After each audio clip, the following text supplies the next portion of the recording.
حضرت حسن بصری رحمۃ اللہ تعالیٰ علیہ سونار کا کام کرتے تھے توبہ کرنے سے پہلے. ایک دکان رکھی ہوئی تھی. تو آپ فرماتے میں ذرا مہنگا سونار تھا، سب سے زیادہ بغداد کے اندر قیمتی سونا میں بناتا تھا.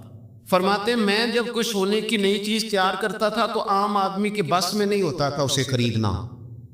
تو میں کسی وزیر کے پاس، مشیر کے پاس، مالدار آدمی کے پاس جاتا تھا، کیونکہ جو میں بناتا تھا وہ ہر آدمی خرید نہیں پاتا. مصر کے بادشاہ کے بارے میں مجھے پتا چلا کہ وہ سونے کا بڑا شوقین ہے، اپنے گھر والوں کے لیے، اپنے لیے، دیگر لوگوں کے لیے، حالانکہ مرد کے لیے جائز نہیں تھی. وہ بہت ساری چیزیں سونے کی خریدتا ہے، لیتا ہے، رکھتا ہے. مجھے پتا چلا. فرماتے ہیں کہ میں نے اس کے وزیر سے ٹائم لیا، کہا کہ یار میں نے ایک سونے کی چیز بنائی ہے تو عام آدمی کو خرید نہیں سکتا، تو بادشاہ سے وقت لے کے دو. وزیر کو میں نے تحفے تحائف بھی دیے، جو طریقہ ہوتا ہے. اس کو کہا میری ملاقات کرا، تو کہنے لگا میں تیری ملاقات ضرور کرا دیتا پر آج نہیں ملاقات ہو سکتی، آج تو بادشاہ اپنے پچھلے گاؤں گیا ہوا ہے. تو میں نے کہا وہاں ملاقات کرا دو، اس لیے کہ جو سونا میں لے کے آیا ہوں بڑا قیمتی ہے، واپس لے جاؤں گا تو رستے میں ڈاکوؤں کا خطرہ ہے. مجھے کہنے لگا ٹھیک ہے میں کرا دیتا ہوں. حضرت حسن بصری فرماتے ہیں وہ میرے ساتھ چلا تو میں بادشاہ کے گاؤں تک پہنچ گیا.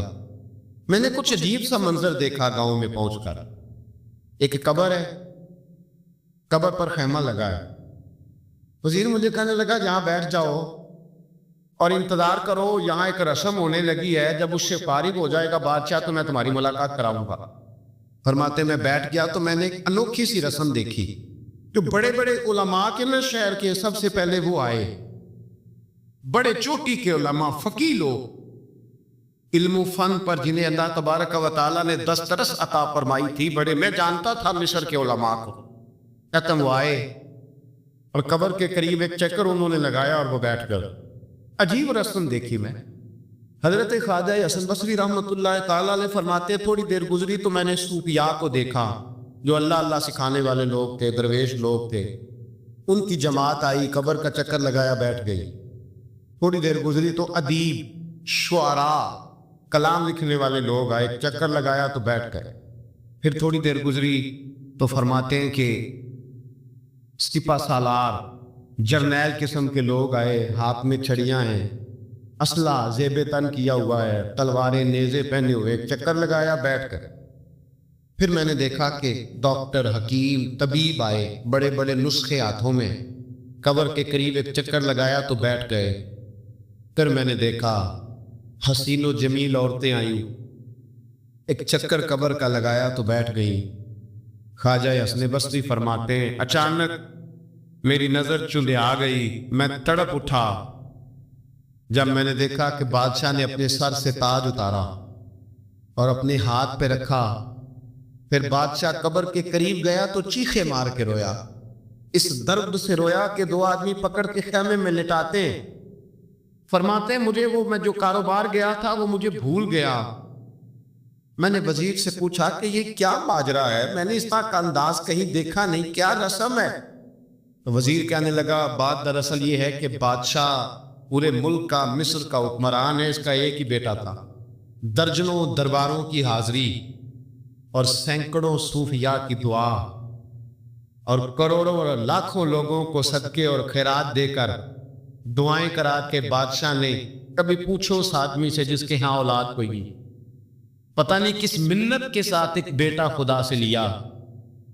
بیٹا پڑھنے لگا، تعلیم میں بھی لائق، گھوڑ سواری میں بھی لائق، تلوار میں بھی لائق، سارے علوم، فنون، وفا شعار بھی، اطاعت گزار بھی، ساری خوبیاں بچے میں پیدا ہوئی ہیں. ایک دن بیٹا رات کی تنہائی میں رویا، اماں جی بات سننا. ابا جی دوڑ کے آئے، کہتے ہیں بیٹا رویا تو بادشاہ اور اس کی بیوی دوڑے گئے. کیا ہوا؟ کہنے لگے پیٹ میں کوئی درد ہے، یہاں کچھ تکلیف ہے. مصر سے لے کر بغداد اور بغداد سے لے کر پورے عرب کے حکیم آئے، سمجھ نہیں آئی کسی کو کہ بیٹے کو درد کہاں ہے. وہ کہتے ہیں کہ جس طرح کسی جانور کے گلے پہ چھری چلے تو وہ تڑپتا ہے، یوں وہ بچہ تڑپا. اور بادشاہ اور ملکہ کی ہاتھوں میں آرزوؤں کا مسکن کلمہ شہادت پڑھ کے انتقال کر گیا۔ کہتے ہیں بادشاہ نے یہاں بیٹا لا کے دفن کیا۔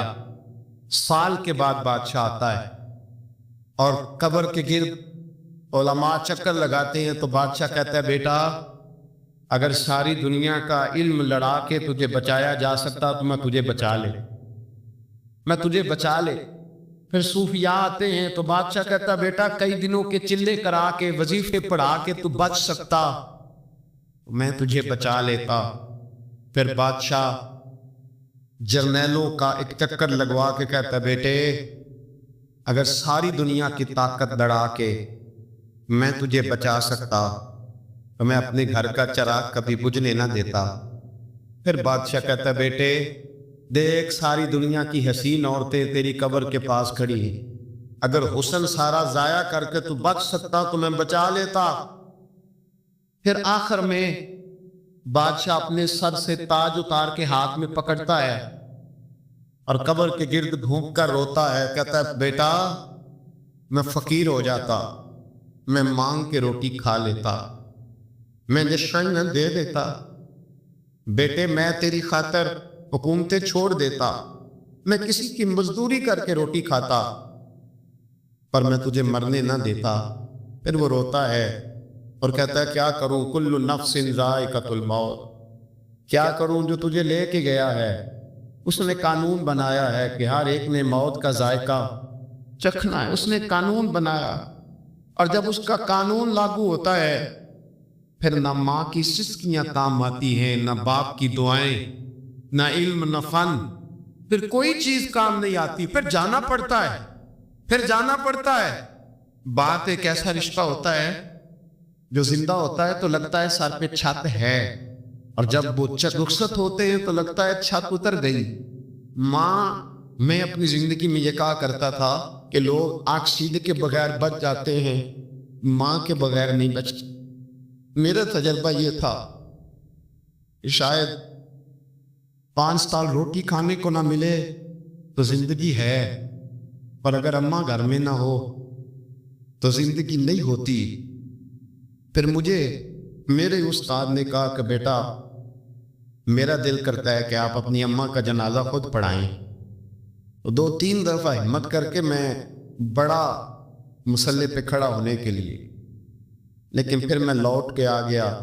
میں نے کہا میں نے بڑے جنازے پڑھے اور پڑھائے ہیں زندگی میں، یہ میرے لیے وزنی ہے، میرے لیے مشکل۔ ہم نے خود نہیں ساری ہستیاں اٹھائی، ہم خود چھوڑ کے نہیں آئے، چھوڑ کے نہیں آئے۔ سہ سہ جوڑ سنگت دے ڈٹھے آخر جتھاں پئیاں، او جناں باج ایک پل نہیں سا جیندے، پھر شکلاں یاد نہ رہیاں۔